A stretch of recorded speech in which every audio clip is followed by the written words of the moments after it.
Handicap, emploi et achat responsable. Je suis avec Jean-Pierre Le Tartre, président d'EY en France et au Benelux.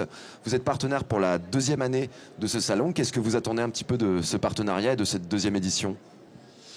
J'attends de cette deuxième édition le renforcement et la continuation de ce qui a été lancé l'année dernière avec ce salon, qui est de mettre en lumière l'importance de la prise en compte du handicap dans notre société et dans nos entreprises, non pas comme une contrainte, mais comme un atout au service du développement du monde économique et des entreprises. Il y a beaucoup de préjugés autour du fait que ce soit une contrainte et non pas une opportunité. Comment on change ces préjugés ? Je crois qu'il faut faire beaucoup d'éducation, beaucoup de communication, beaucoup de formation, beaucoup de sensibilisation et des exemples, montrer que concrètement l'intégration de personnes handicapées, la prise en compte d'une réelle politique du handicap à l'intérieur de l'entreprise, c'est un atout parce que c'est le moyen, c'est l'apprentissage en fait de l'écoute de la différence. C'est quoi les principaux défis pour les prochaines années sur la question du handicap et de l'emploi ? Je pense que un des principaux défis, ça va être le recrutement de personnes handicapées.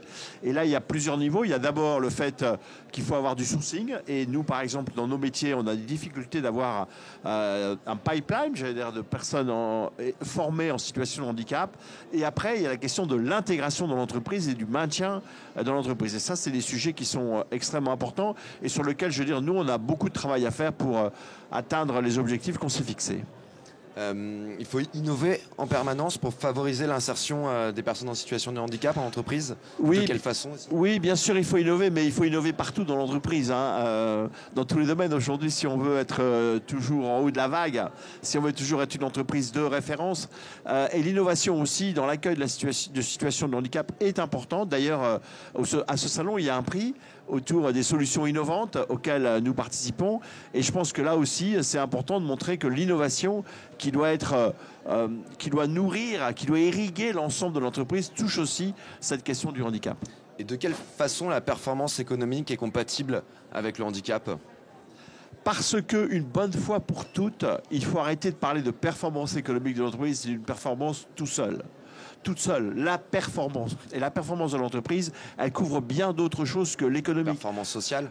Elle touche, oui, l'environnement, le social, la place dans la cité, l'investissement dans le territoire. Et c'est ça la performance. Parce que l'objectif d'une entreprise, c'est d'être dans son domaine d'activité, dans son secteur, une référence. Et cette référence, elle n'est pas liée qu'à son chiffre d'affaires, à sa profitabilité. La durabilité d'une entreprise, ce qui fait qu'elle va vivre sur le long terme, ce qui est l'objectif de toute entreprise, c'est justement d'être une entreprise de référence. Et on est une référence si on a effectivement cette notion, j'allais dire, de servir, si je puis me permettre, le bien commun. Et c'est beaucoup plus large que la profitabilité. C'est difficile, selon vous, d'atteindre le chiffre des 6%? Oui, c'est vraiment c'est très dur. Et pour nous, c'est très dur. Je dois vous avouer que nous ne sommes qu'à 1,7 pour plusieurs raisons. D'abord parce que, comme je vous disais tout à l'heure, on a du mal à trouver dans les grandes écoles, dans les universités, des étudiants qui viennent déclarer qu'ils sont candidats chez nous et qu'ils sont en situation de handicap.